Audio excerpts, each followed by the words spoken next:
Everyone. तर आम्हाला जायचं होतं प्रोग्रामला. तिकडे जाता आमच्या टायरमधून हवा जात होती. सो आम्ही चेक केलं तर खिळा होता, तो काढला पटकन आणि मग आम्ही तिकडे पोहोचलो. तर तिथे तो संडे स्कूलचा प्रोग्राम होता.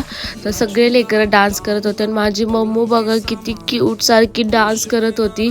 मला वाटलं नव्हतं की ही अशी एवढी तरी ॲक्टिव्ह निघेल, पण खरंच खूप जास्त. आणि ती स्टेजवर पळाली लिटरली आणि जाऊन डान्स करत बसली.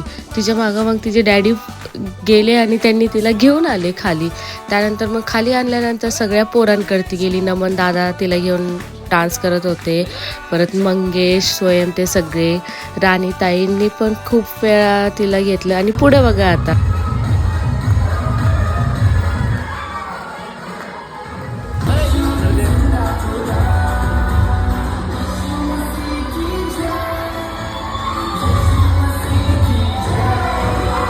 आम्ही सगळ्यांनी खूप जास्त डान्स केला. आम्ही खूप एन्जॉय केला तिथं. खूप म्हणजे खरंच क्रिसमसचे जे डेज असतात ना, खूप जास्त एन्जॉय करायला भेटतं. त्यानंतर आम्ही सगळे जेवण वगैरे केलं आणि मग गौरव आला होता. तर मग गौरवला भेटलो, सगळ्यांना भेटलो, प्रेयर वगैरे केली त्यांनी आणि मग घरी आलो आम्ही. चला भेटू उद्याच्या ब्लॉगमध्ये. बाय.